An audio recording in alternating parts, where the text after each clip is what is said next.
1 Tessalonicenses, capítulo 5, verso de número 23, lembrando que aquilo que é proposto para nós, estamos em um culto de ensino, com a temática O Ano da Manifestação do Reino.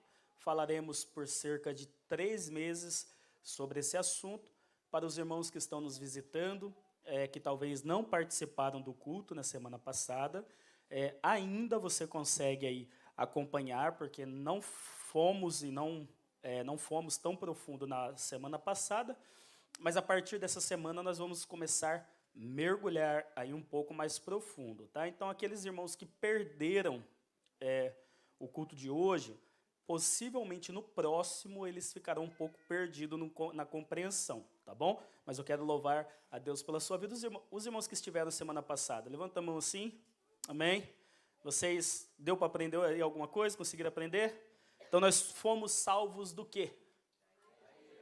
Ok, então você pode declarar que você é salvo. E do que você foi salvo? Da ira de Deus, amém? Então, hoje nós falaremos, depois nós vamos recapitular. Alguém que não esteve semana passada, pode manifestar sua mão assim? Amém? Você não esteve semana passada, então, por amor à sua vida, nós vamos recapitular 5 minutinhos ali, para que você possa ir se localizar, tá bom? Mas, de suma, seria isso, tá bom? Quando você pergunta para algum irmão, você é salvo? E eles falam assim, sim, Jesus me salvou.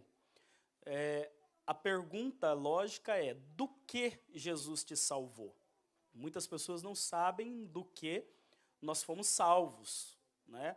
Simplesmente, quando chegaram na igreja, já chamava os crentes de salvos, já convidava você para ser salvo por intermédio de Cristo, e você aceitou a proposta, e a partir daí você seguiu, mas você nem sabe, tá? E talvez não por uma responsabilidade sua, talvez justamente pela incapacidade nossa, pastores, tá? A falta de compromisso nossa, dos pastores, de ensinar de fato a igreja para o que é isso, né? Do que nós somos salvos, tá bom?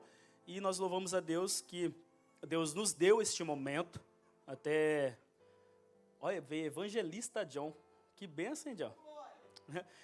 Diácono John, ele perguntou para mim e falou assim, pastor, o porquê Deus está nos dando tudo isso?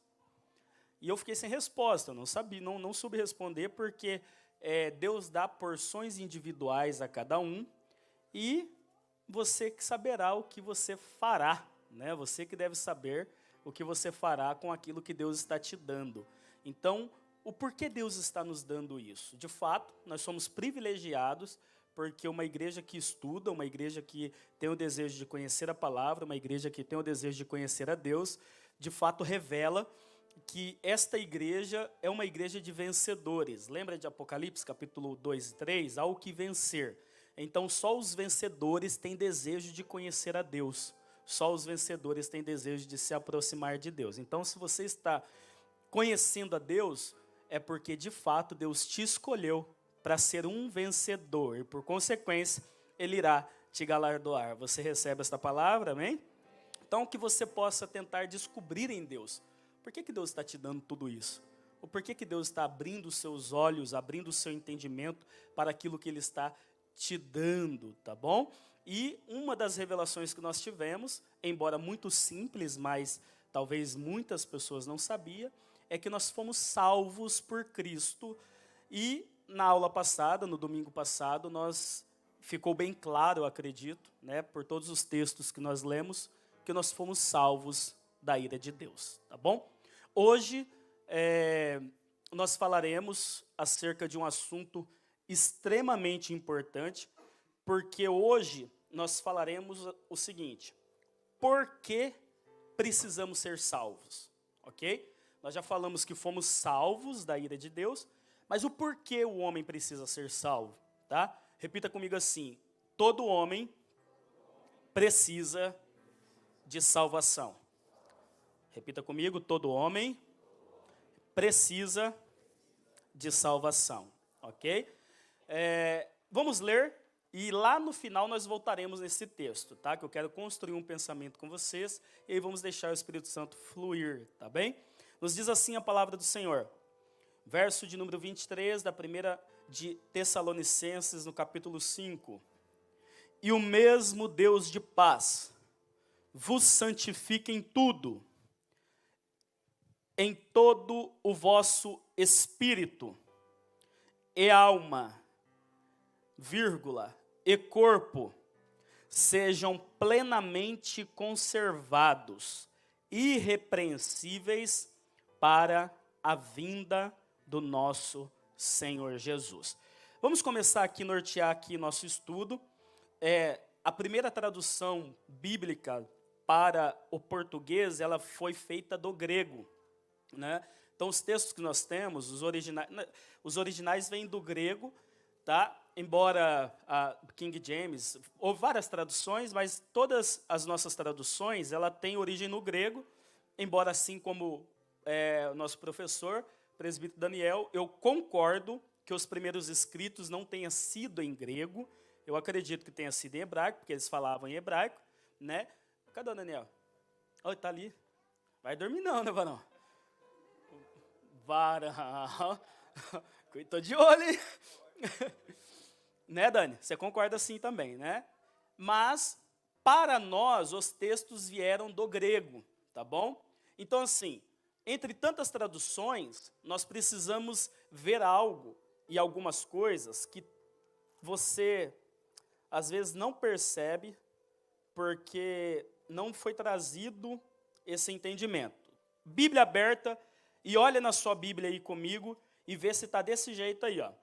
E o mesmo Deus de paz vos santifique em tudo, ponto e vírgula, uma pausa, uma continuação. Qual Bíblia que está assim? Ok. A que não tiver assim, levanta a mão. E todo o vosso espírito. Está assim na sua Bíblia? E todo o vosso espírito. Vírgula. Tem uma vírgula aí? Tem? E. Tem um E? Não tem o E? Se não tiver, põe aí um E aí, porque precisa ter esse E. Para que você leia assim. E. Quem estudou e concluiu os estudos sabe que a vírgula e o E são um agente que adiciona. Então, por que algumas Bíblias vêm faltando o E? Porque eles tratam a composição do homem como uma dicotomia. Então, eles não querem que você perceba que você tem um espírito e uma alma. Eles usam a palavra espírito e alma como sinônimos, falando que você só tem um corpo e alma ou espírito, depende da tradução.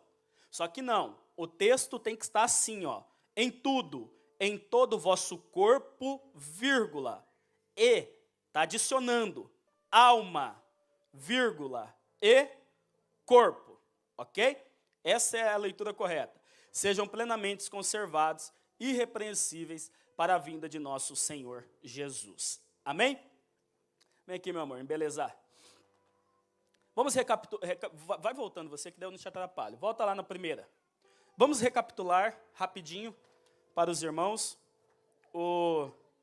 Cuidado, meu anjo, só não caia. Você caiu, eu caio junto. Não, eu caio aí junto. Hoje nós pregamos o Evangelho da Graça, tá? E dentro do Evangelho da Graça, nós estudamos que a palavra Evangelho significa boa notícia, tá? Boas novas. Então, o Evangelho da Graça, a boa notícia da graça é a salvação. 1 João, capítulo 1, 29, nós lemos. Passa, amor. Então, por que nós pregamos o Evangelho da Graça hoje? Para que você tenha a boa notícia da salvação. Aí nós entramos na aula passada, do que nós somos salvos. Lá no fundo, eu estive observando que os irmãos não conseguem ver a referência, tá, amor? No vermelho. Então, se você for fazer, você tenta dar uma... Lá no fundo... Não, mas eles veem. Do que somos salvos? Vocês conseguem ler aí do fundo? Do que somos salvos? Tá assim, agora ficou um... Então tá bom, se depois no final, se você quiser, você vem e faz uma foto, tá bem? Vai ficar disponível para você, para que você leia as referências. Então eu coloquei ali na semana passada, fiz uma pergunta do que somos salvos. Tem ali 6 referências, Romanos capítulo 5, do 8 a 9. 1 Tessalonicenses 5, verso 9. 1 Tessalonicenses 1, 10. Colossenses 3, do 5 ao 6, Efésios 2, 3 e Apocalipse 16, que é onde dará, de fato, essa ira. E a resposta é, nós somos salvos da ira de Deus, ok? Foi aquilo que nós estudamos semana passada. Por favor, amor, próximo. Semana passada nós falamos que essa ira de Deus, ela vem sobre nós por causa dos filhos da desobediência, ou por causa da desobediência de Adão, e hoje nós falaremos muito sobre isso, tá bom? Só que, quando Deus olha para a terra, ele só vê 2 homens na terra, ele não vê várias pessoas, ele não vê o Leandro, ele não vê o Daniel, o Edipo, o Charles. Quando ele olha para a terra, ele só vê 2 homens andando, o Cristo ou Adão. Ou você está inserido no corpo de Cristo, ou você está inserido no corpo de Adão. Se você estiver no corpo de Cristo, redenção, salvação. Se você estiver no corpo de Adão, morte e condenação, e essa condenação seria a ira de Deus. Pode passar, amor. É que você já colocou, né? Volta lá no outro, então, que nós vamos concluir. Passa uma linha ali, encerrando esse assunto. E você já começa a anotar aí, tá bom? Isso aí. Coloca aí. Essa ira de Deus trará para o homem uma consequência. E qual consequência é essa? Quem arrisca? O lago de fogo, exatamente. Então, a ira de Deus traz, coloca lá embaixo, amor, condenação. Escreve aí, condenação.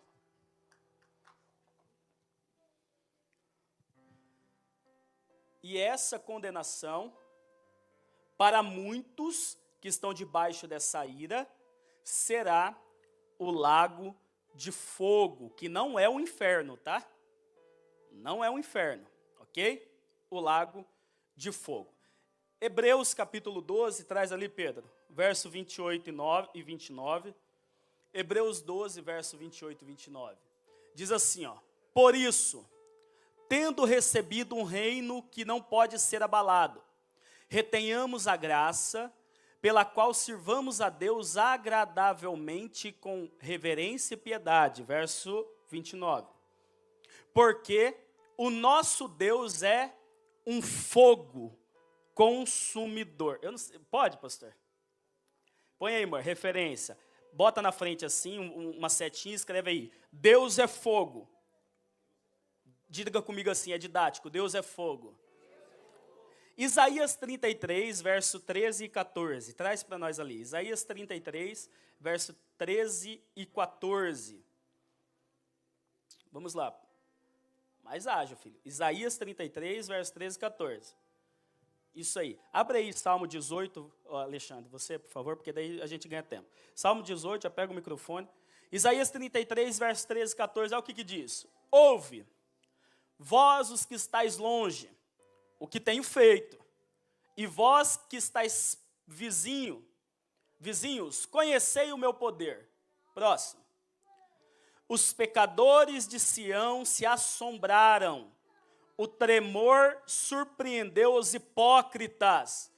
Quem dentre nós habitará com o fogo consumidor? Quem dentre nós habitará com as labaredas eternas? Então, para nós construirmos uma doutrina, precisamos de pelo menos 2 textos. Nós vimos 2 textos dizendo que Deus é fogo consumidor. Amém? Pode ler. Salmos 18, do 7 ao 13, por gentileza. Então a terra se abalou e tremeu, e os fundamentos dos montes também se moveram e se abalaram, porquanto se indignou.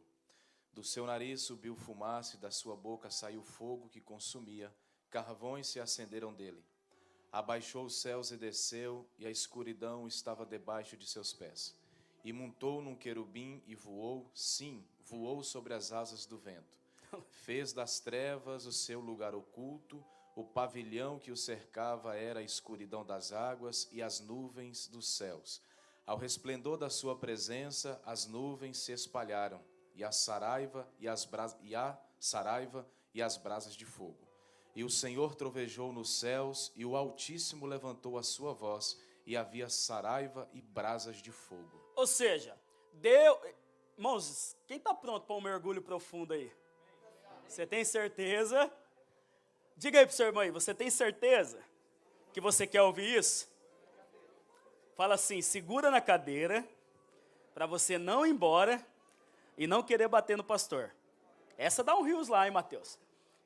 Ou seja, nós vimos já 3 textos mostrando que Deus é fogo consumidor, e aonde Deus chega, o fogo chega junto. Ok?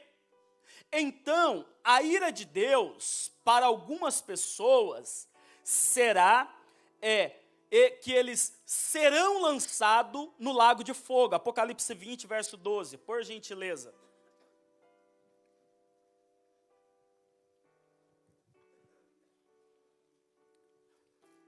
Apocalipse 20, olha lá, já está lá. E viu os mortos, pequenos e grandes. Pequenos e grandes aqui eram homens poderosos e homens não tão poderosos assim. Homens muito ricos e homens nem tão ricos assim, mais ou menos assim, de pouco recurso financeiro. Que estavam diante de Deus. Diga comigo assim, se eu morrer, fechar os olhos e abrir e ver o trono de Deus, de frente, deu ruim. Porque todo julgamento se dá de frente com o juiz. E eles estão lá, ó, que estavam diante de Deus. E abriram-se os livros. Há quem diga que esses livros é Gênesis, Êxodo, Números, Levítico, Deuteronômio e assim por diante. Há quem diga, eu discordo, embora há interpretação para isso. Abriram-se os livros. Para mim, é o livro que é chamado na Bíblia o livro do propósito. Quais são esses livros? Esses livros é tudo aquilo que você combinou com Deus antes de você nascer. Quando você nasce, Deus te deu um currículo, uma história para que você vivesse, só que aí você vai vivendo a vida como você quer. Então, naquele dia, vai abrir-se os livros. E Deus vai ver nesses livros se o propósito da sua vida foi vivido conforme está escrito nos livros como ele escreveu. Depois eu vou te mostrar mais isso, não faz parte aí, daqui a pouco nós vamos ver com clareza isso. E abriu-se o outro livro, que é o da vida. E os mortos foram julgados pelas coisas que estavam escritas, olha só, nos livros, não no livro da vida, segundo as suas obras. Próximo verso. E deu o mar os seus mortos que nele havia, e a morte e o inferno deram os mortos que neles havia, e foram julgados cada um segundo as suas obras. Próximo.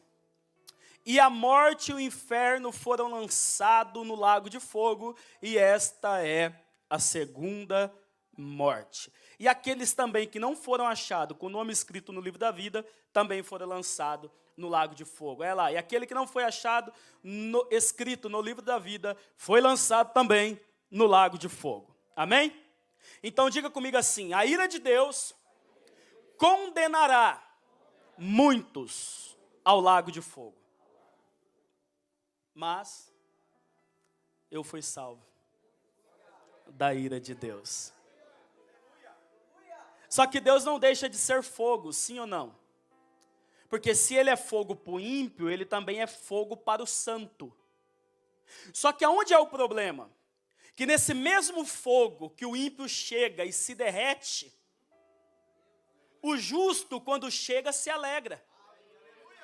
Por quê? Porque agora o justo, que foi santificado e salvo da ira, ele tem a mesma natureza de Deus. Porque agora, se Deus é fogo, Deus também faz dos seus ministros labaredas de fogo. Então, fogo com fogo se entende. Então, quando nós chegarmos lá, já que fomos salvos da ira de Deus, diante de Deus, nós vamos jubilar diante desse fogo. Já os ímpios, diante do mesmo fogo, pastor Charles, eles vão se derreter. Então, o porquê que todo homem precisa de salvação?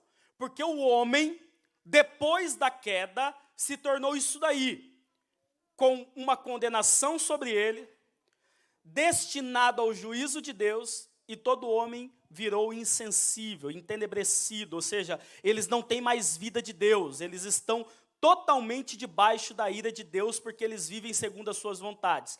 Traz ali para nós, Pedro, 2 Timóteo 3, versos do 2 ao 4.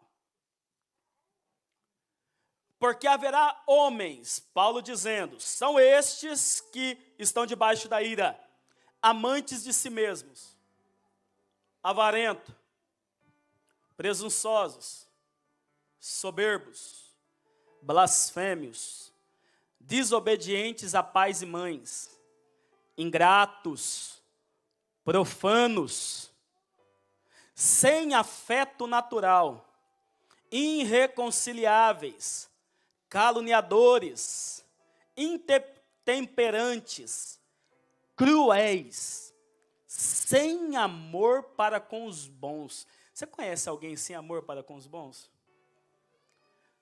Tem gente que consegue falar mal daquele que ganhou ele para Jesus, irmãos. Pregou o evangelho para ele, ele consegue falar mal, ok? Traidores, obstinados, orgulhosos, mais amigos dos deleites do que amigos de Deus, tendo aparência de piedade, sabe? Parece assim, fala até como a gente, dá a paz do Senhor como nós damos. Quando bate a foto lá do fundo, que o Jonca, pela sua extrema capacidade de focar, com a mãozinha levantada, todo mundo fala, esse aí, chorando, meu Deus do céu. Mas olha lá, ó, tendo aparência de piedade, mas é maldoso.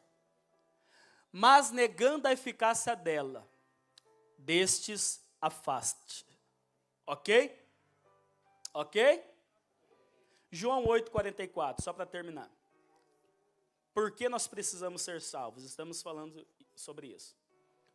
Vós tende por pai ao diabo, e quereis satisfazer os desejos do vosso pai.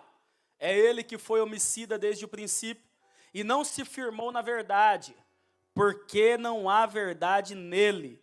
Quando ele profere mentira, fala do que lhe é próprio, porque é o pai da mentira, é mentiroso e pai da mentira. Próximo.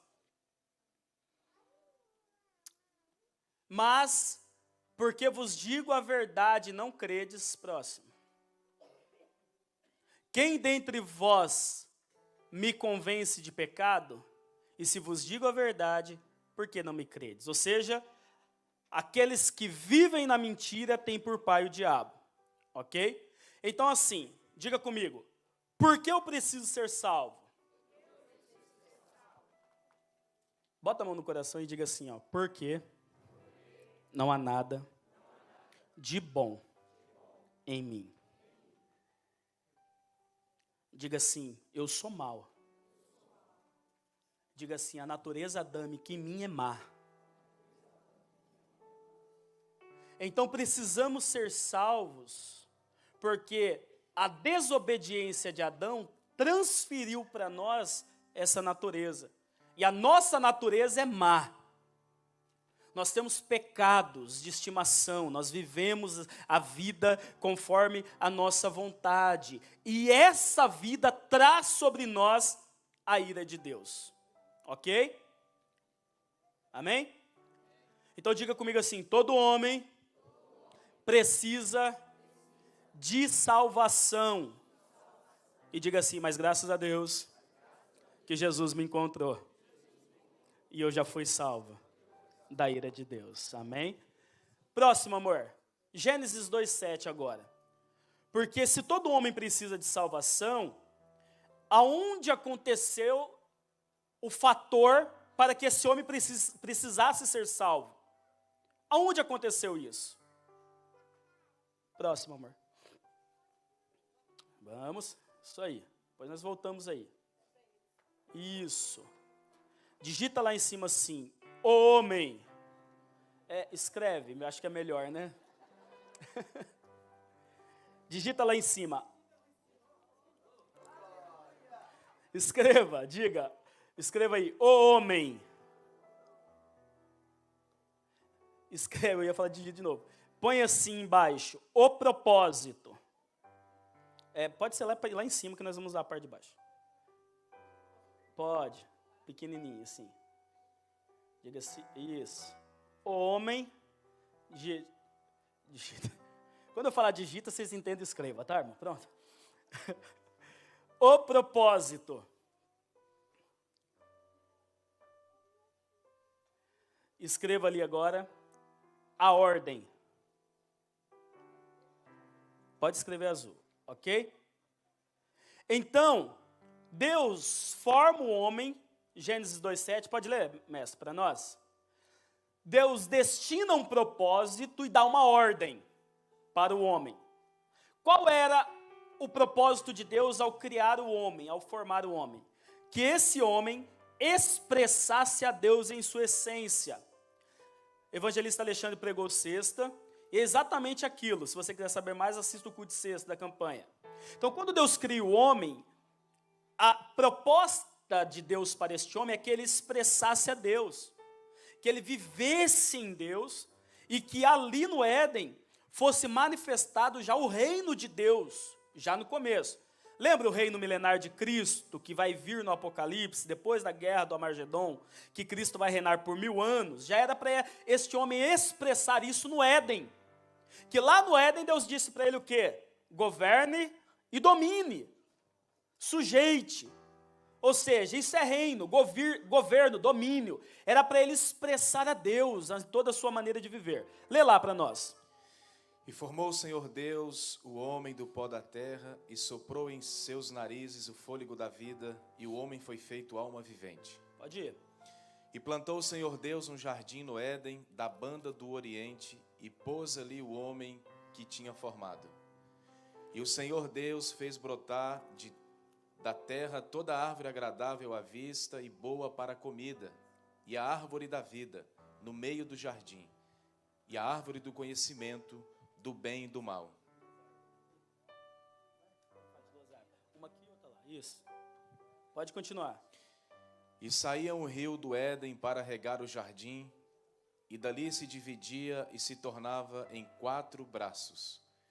E o nome do primeiro é Pison, é o que rodeia a terra de Havilá, onde há ouro, e o ouro dessa terra é bom. Ali há o bidélio e a pedra sardônica, e o nome do segundo rio é Gion. Este é o que rodeia toda a terra de Cush. E o nome do terceiro rio é Idequel. Este é o que vai para a banda do oriente da Síria. E o quarto rio é o Eufrates. E tomou o Senhor Deus o homem e o pôs no jardim do Éden para o lavrar e o guardar. Verso 16. E ordenou o Senhor Deus ao homem, dizendo: de toda árvore do jardim comerás livremente. E ordenou o Senhor ao homem, dizendo: de toda árvore do jardim comerás. Então, quando Deus pega o homem e coloca no jardim, a ordem é: você deve comer de tudo aquilo que eu provi, de toda árvore. É uma ordem, ele está ordenando. Então, não comer da árvore, das árvores que Deus mandou, ele estaria desobedecendo. Continua. Mas da árvore da ciência, do bem e do mal, dela não comerás, porque no dia que dela comeres, certamente morrerás. Diga assim comigo: no dia que ele comesse da árvore do conhecimento, ele morreria. Então aqui é a árvore da vida. Digita aí. Nossa, que árvore bonita. Põe a vida, só a ponto vida. Vai lá, que eles já vão saber que é uma árvore, né? A ponto vida. Do outro lado, conhecimento.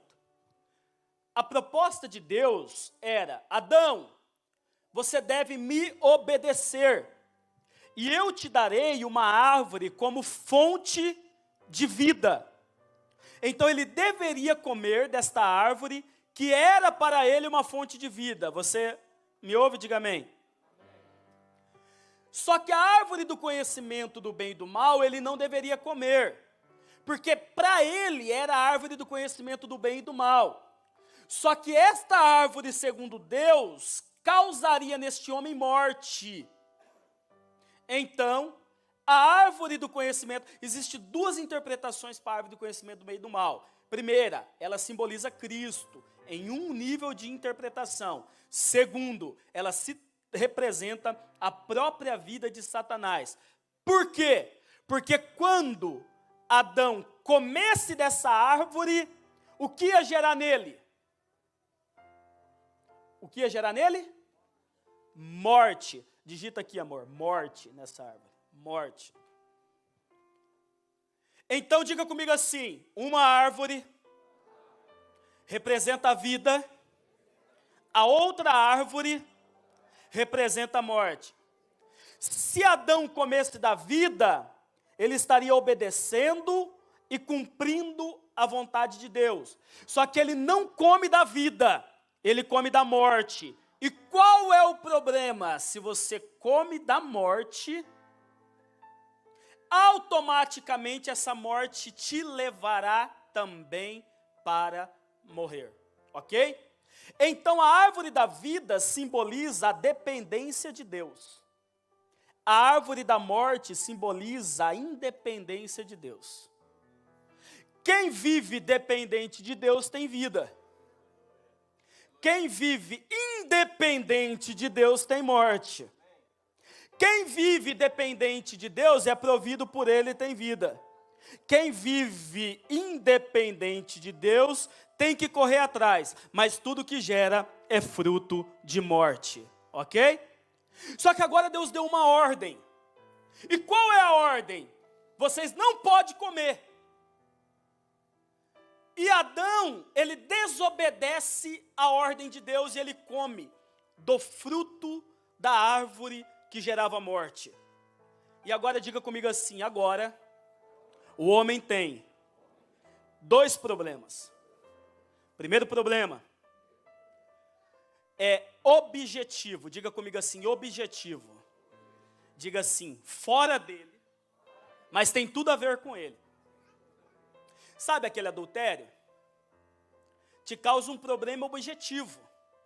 Porque o problema é com a esposa, mas envolve você. Então, o problema de Adão agora se tornou objetivo. Ele tem um problema fora. Diga assim comigo, qual? Desobedeceu a autoridade de Deus. E por desobedecer a autoridade de Deus, agora nele vem um juízo, vem uma condenação. Qual é a condenação? Qual é a condenação? Qual? O lago de fogo. Por quê? Porque Deus está irado. Só que também a desobediência dele gerou um problema dentro. E esse é subjetivo. Tem tudo a ver com você e está em você. Porque agora a morte que antes estava fora passou para dentro. Então, Deus agora, escute, para que você entenda com grande salvação, que é o que a Bíblia diz. Deus agora tem um problema com o homem. E o homem tem um problema com Deus. E o homem tem um problema com ele. Porque agora não pode mais comer da vida. Porque se alimentou da morte. Por isso que é os textos que nós lemos. Agora que ele só tem morte, pastor, aí vive desobediente. Aí é mentiroso. Aí é avarento, aí é soberbo, aí ele começa a pensar mal. Abre lá para nós Gênesis, por gentileza, folha aí, mestre. Gênesis, capítulo de número 6, nem estava previsto, mas eu quero ler esse texto aqui. Cadê? Verso de número 5, lê para eles o que o homem se tornou. E viu o Senhor que a maldade do homem se multiplicara sobre a terra, e que toda a imaginação dos pensamentos de seu coração era só má continuamente. Ou seja, agora que ele tem a morte dentro dele, ele é mau continuamente. Ele só pensa em maldade. Ele só pensa em perversidade, porque virou mal. E você olha lá depois da queda de Gênesis, depois da queda de Adão, o homem, ele se torna homicida, Caim. Depois o homem se torna polígamo, casa com 2 mulheres. Depois o homem se torna mais independente, avarento, e vai crescendo. E olha como o homem está hoje. 6.000 anos, olha como o homem está hoje. Por quê? Diga comigo, porque se alimentou de morte.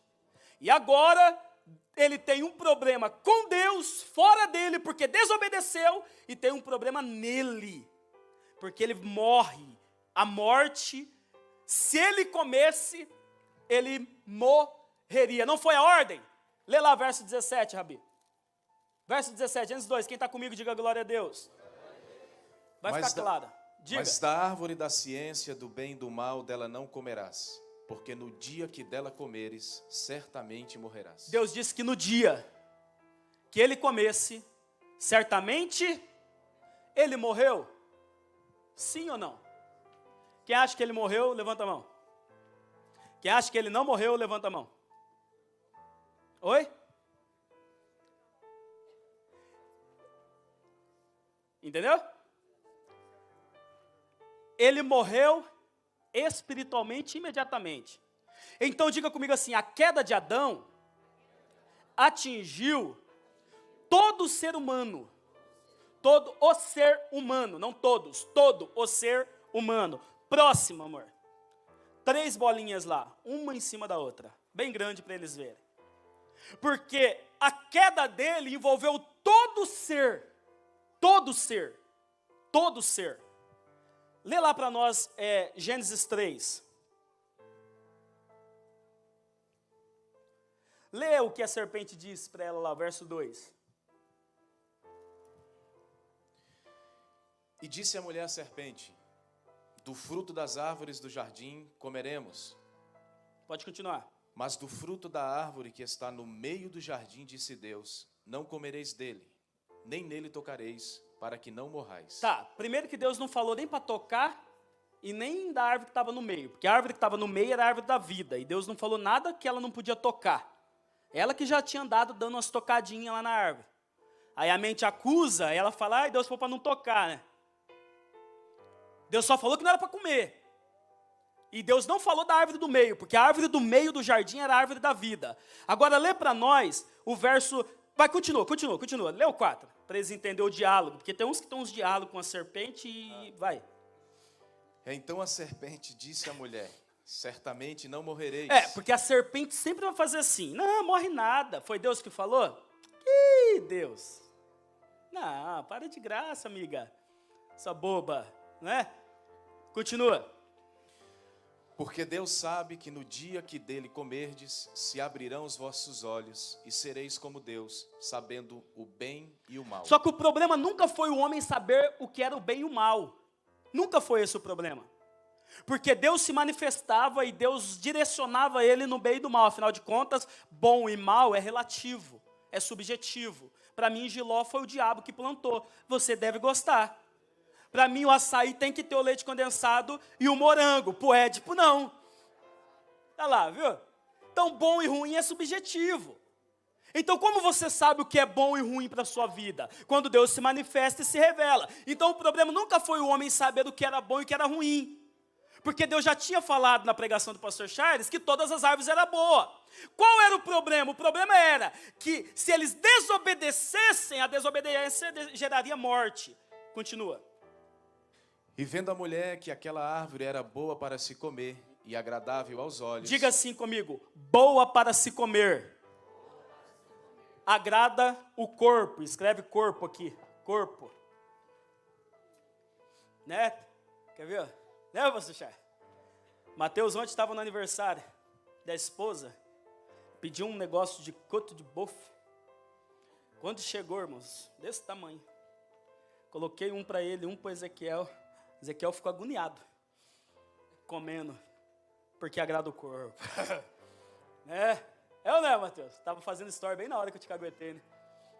Corpo, boa para se comer, agrada o corpo. Vai lá, agradável aos olhos. Diga aqui, alma. Pode ser. Continua, Alexandre. E desejável para dar entendimento. Digita aqui, espírito. Você que está ligado, já entendeu o texto que nós lemos, né? Ou seja, então quando Eva cai, quando ela desobedece, é enganada, cai, depois Adão cai também, atingiu em Eva todo o ser humano. Escreve aqui em cima, amor, o ser humano. Diga assim, o meu ser é composto por espírito, por alma e por corpo. Aonde nós vemos isso? Gênesis 2:7. Volta lá. Lê, Alexandre. E formou o Senhor Deus o homem do pó da terra e soprou em seus narizes o fôlego da vida. Ou seja, Deus formou, o que Deus formou do pó? Diga comigo, o corpo. Soprou o fôlego de vida, diga comigo, espírito. Continua agora. E o homem foi feito alma vivente. Agora o homem se tornou uma alma. E essa alma, ela tem um espírito e ela tem um corpo. Então o ser humano, ele é composto de espírito, alma e corpo. Ok? Só que existem pessoas que dizem assim, ó, nós somos um espírito, que temos uma alma e habitamos num corpo. Isso não tem base bíblica. Por mais que nós fomos feitos espírito vivificante, está falando da fé em Cristo que foi ativado no nosso espírito. Vamos falar mais para frente, se der tempo. Mas nós somos alma, lá ó, o homem foi feito alma vivente. E nessa alma, o contato do sopro divino com, o espírito tinha que ser com letra minúscula, mas salvar. O sopro divino com o corpo do homem, o baçar, a terra, nasceu então a alma. Então todo esse ser é o que te compõe. Diga assim, eu tenho um espírito, eu sou uma alma, eu habito num corpo. E a queda de Eva, o desejo dela, ela queria saciar o corpo, ela queria saciar a alma e ela queria saciar o espírito. Então, por que o homem precisa ser salvo? Diga assim comigo, porque a queda atingiu toda a composição do ser humano. Zacarias 12:1. Profeta menor complica, né? Zacarias 12:1, traz ali, que eu vou te mostrar que você tem um espírito. O tempo já foi, gente. Não deu nem para mergulhar no... Poxa. Zacarias 12:1, lá no espírito, amor. Peso da palavra do Senhor sobre Israel. Fala o Senhor, o que estende o céu e que funda a terra e que forma o espírito do homem dentro dele. Ou seja, Deus é quem forma o nosso espírito provém de Deus, o teu espírito provém de Deus, ok? Jó capítulo 32, verso 8, traz lá, Pedro.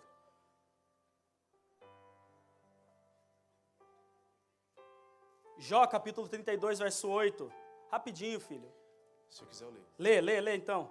Na verdade, há um espírito no homem, e a inspiração do Todo-Poderoso o faz sábio. Ou seja, existe um espírito em sua composição, e não é o Espírito Santo, existe um espírito em sua composição, você tem um espírito, ok, irmãos? Lê para nós, vou ler a página 33, verso 6 do Jó. Eis que vim de Deus, como tu. Continua. Do lodo também eu fui formado. Eis que vim de Deus. Agora você viu que há um espírito no homem, agora você viu que Deus soprou o espírito no homem, e agora você viu que Deus é aquele que forma o espírito do homem dentro do homem. Então Jó está dizendo, eis que vim de Deus. Então que parte de você veio de Deus? O espírito. Nossa, vocês são top. Então diga comigo, meu espírito veio de Deus. E quando isso aconteceu? Quando que Deus te gerou? Efésios 1:4. Efésios 1:4. Como também nos elegeu nele antes da fundação do mundo, para que fôssemos santos e irrepreensíveis diante dele em amor. Ou seja, diga comigo assim, o mundo nem existia e Deus já tinha me elegido. O mundo nem existia e Deus já tinha me escolhido. Eu vou aplicar, segura. Coloca aqui, amorzinho, uma setinha para o lado lá. Então, no teu espírito está todo o conhecimento de Deus. Todo o conhecimento, digita ali. consciência. Escreve, perdão. Digita intuição. E digita comunhão. Comunhão é o conhecimento. Digita. Escreve. Consciência. Intuição. E comunhão. Então tudo que você precisa saber de Deus está no teu espírito. Tudo que você precisa de saber de Deus está no teu espírito. Diga comigo assim: o meu espírito é cheio de Deus, porque veio de Deus, foi Ele que formou, foi Ele que fez, e há esse espírito em mim.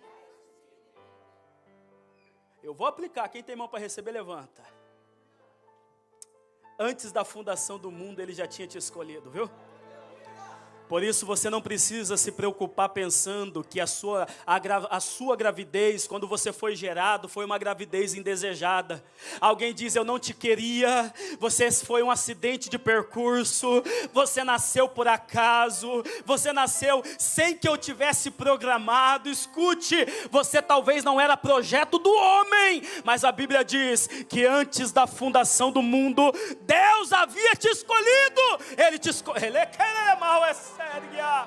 Me ajude a pregar, por gentileza. Diga para esse irmão que está do seu lado. Diga assim: ainda que você não tenha sido projeto de homens, você foi um projeto de Deus. O teu espírito veio de Deus. O teu espírito é de Deus. E o teu espírito, Eleremal é Sérgia, contém a presença de Deus. Espírito de Deus. Então agora tudo que você precisa saber de Deus está no seu espírito. E a sua alma? Na sua alma está os seus sentimentos, as suas vontades e as suas emoções. E no seu corpo? Sentimentos, digita lá, amor. Escreve lá. Sentimentos, vontades e emoções. Sentimentos, vontades ou desejos e emoções. E no seu corpo está a sua locomoção, a sua alimentação. Locomoção é o seu corpo que te leva.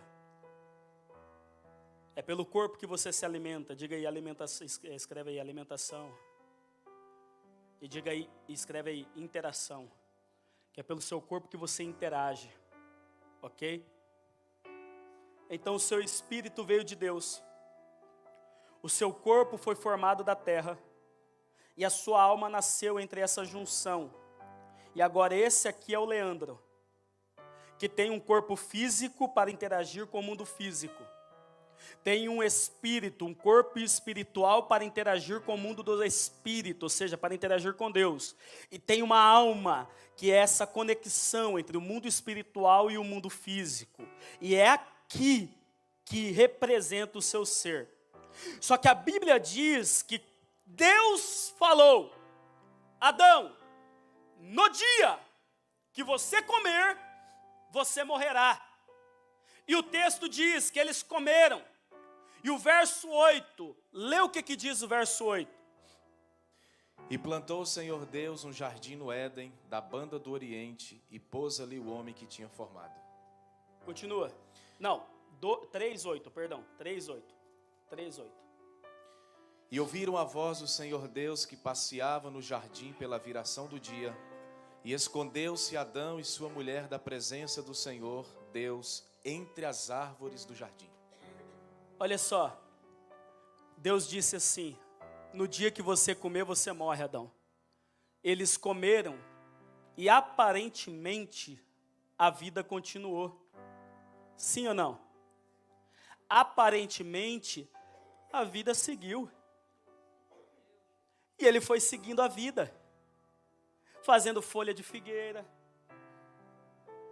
Só que Deus, Ele sempre vai descer para prestar contas.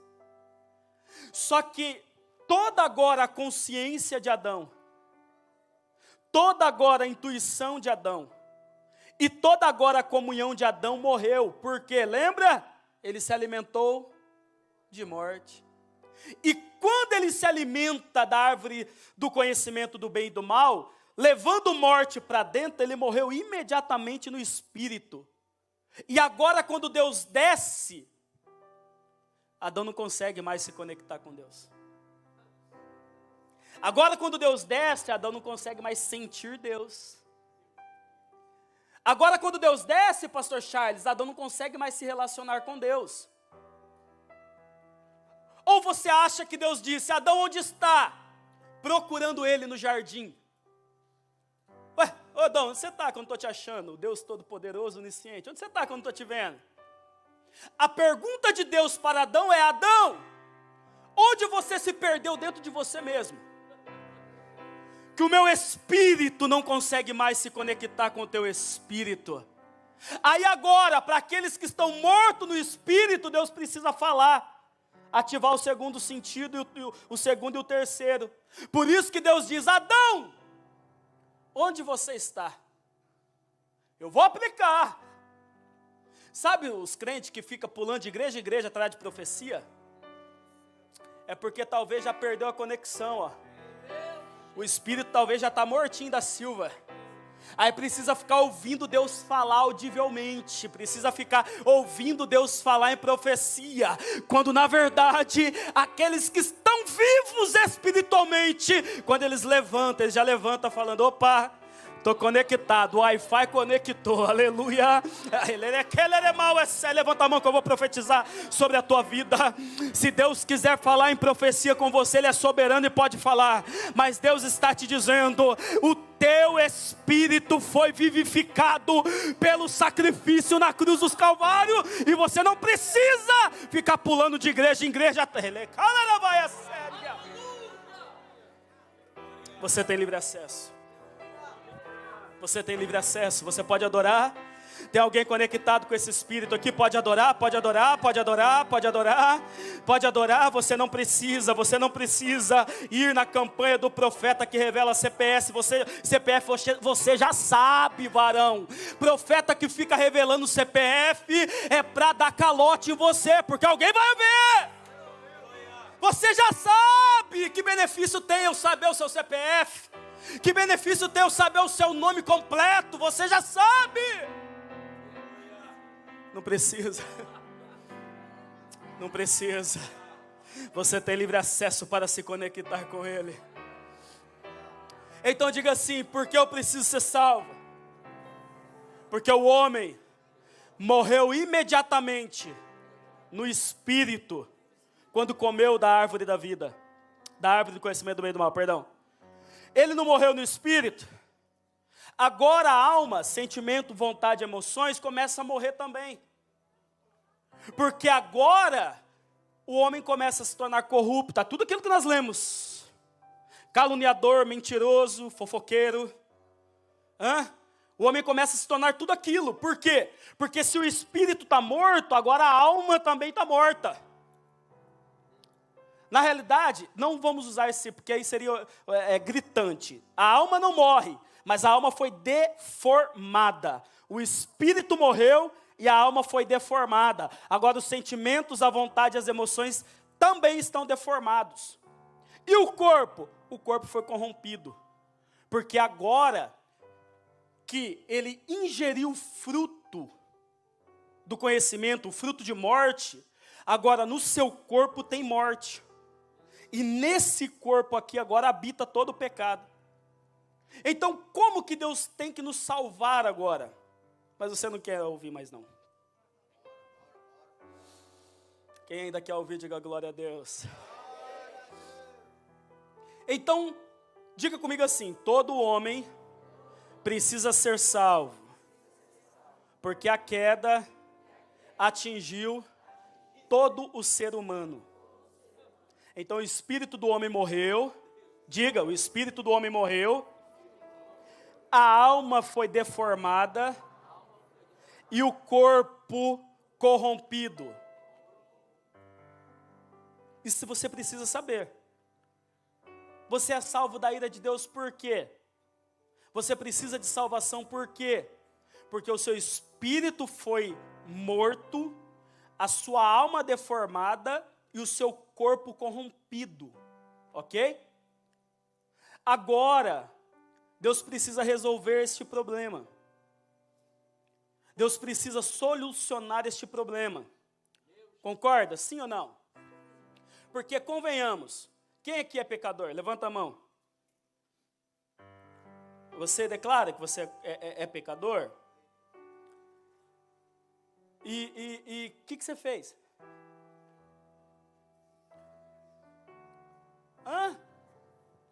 Você nasceu, varão. Fala para mim, que culpa que você tem do pecado que o Adão e a Eva cometeu? Não é uma boa pergunta a se fazer? Sempre fez, meu velhinho. Então assim, você não estava lá, ué. Se tivesse, tinha comido também, mas você não estava. Então, qual é por que esse pecado me atinge? O porquê eu preciso ser salvo de um pecado que eu não cometi? Embora as consequências veio para mim. É uma pergunta boa se fazer, sim ou não? Então diga comigo. Fala, para ser salvo, eu preciso crer. Crer. Porque o evangelho, a pregação, ela ainda é poder. Romanos capítulo 1, verso 16, porque eu não me envergonho do evangelho, porque para alguns pode ser fama, para alguns pode ser aquisição, para alguns pode ser status, para alguns pode ser seguidores no Instagram, mas para Paulo e para mim e para você, ele ainda é poder de Deus para a salvação de todo aquele que crê. Você creu? Você creu? Então Deus te salva.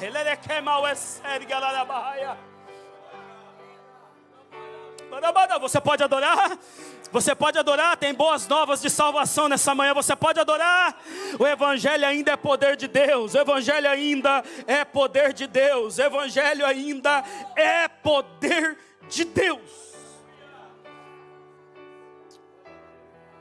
Então, sabe por que existem muitos ateus? Sabe por quê? Porque o espírito está morto. Então toda a consciência, toda a intuição e toda a comunhão que eles têm de Deus, eles não conseguem acessar, porque o espírito está morto. E por consequência, os sentimentos, as vontades, as emoções são deformadas e o corpo corrompido. Sabe, as pessoas que não creem em Deus, elas estão com o espírito morto. E Paulo vai dizer isso, que o espírito deles está morto, ou seja, o conhecimento que eles têm de Deus está morto, porque é a herança de Adão. Só que eles não fizeram nada, e nascem com o espírito morto. Então se você não fez nada, diga assim, eu não fiz nada para herdar essa herança. Então diga comigo assim, então eu também não preciso fazer nada para ser salvo. Porque pela graça sois salvos, mediante a fé, e isso não vem de vós. Por quê? Porque você não fez nada. Isso é um dom de Deus. Não vem das obras para que ninguém se glorie. Aí o texto vai dizer, por um homem, pastor, entrou o pecado no mundo, e o pecado e a morte passou a todos os homens. Mas também da mesma maneira que o pecado entrou, por um homem veio a salvação a todos os homens. Então onde é o problema? Volta aqui, amor.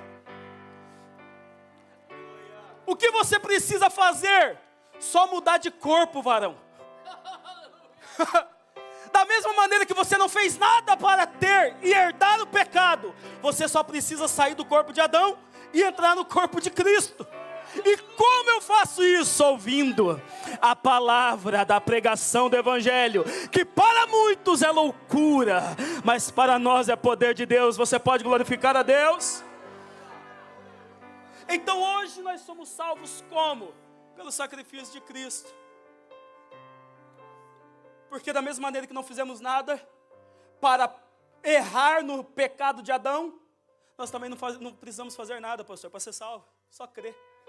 Porque quando nós estamos pregando o evangelho, quando nós estamos anunciando o evangelho, viu, lá no seu trabalho, porque às vezes você não tem oportunidade aqui, ó, mas lá no seu trabalho você fala, não fala?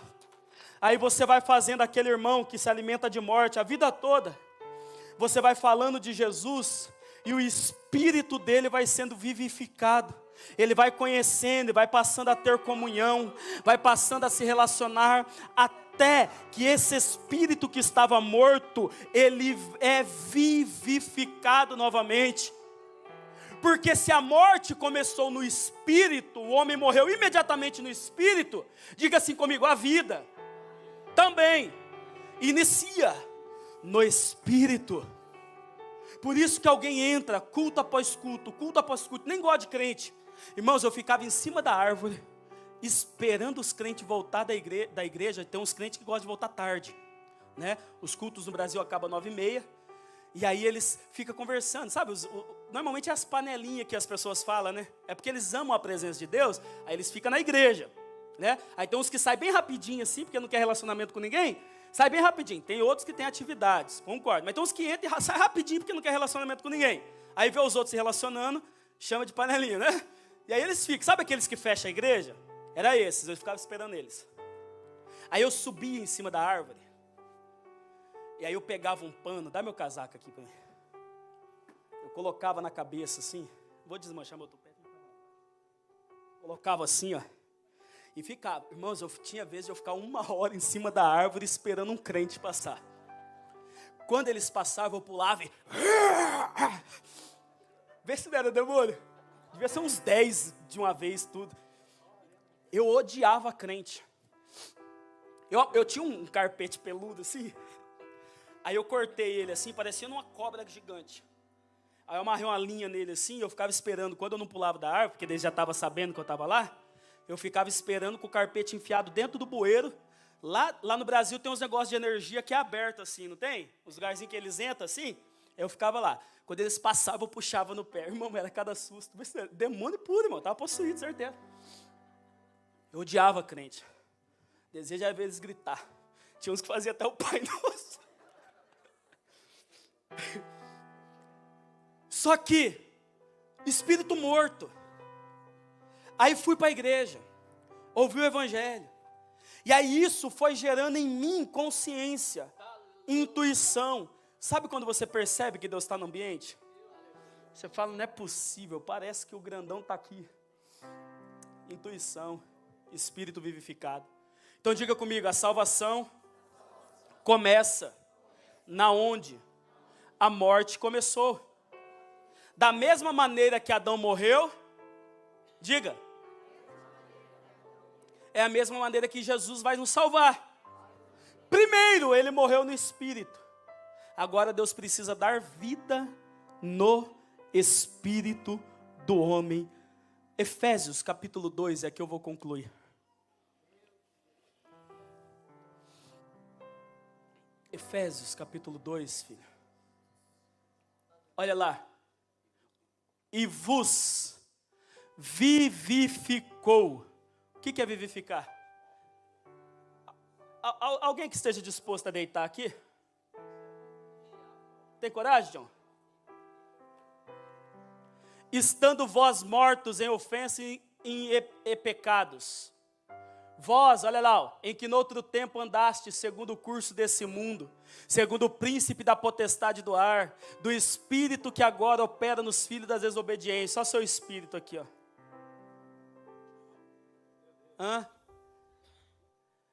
Aí você foi ouvindo o evangelho. Você que estava morto. Ajuda aqui, pastor, um de vocês, por gentileza. Não pode fazer, né? Senão mata. Aí o Espírito de Deus foi fazendo assim, ó.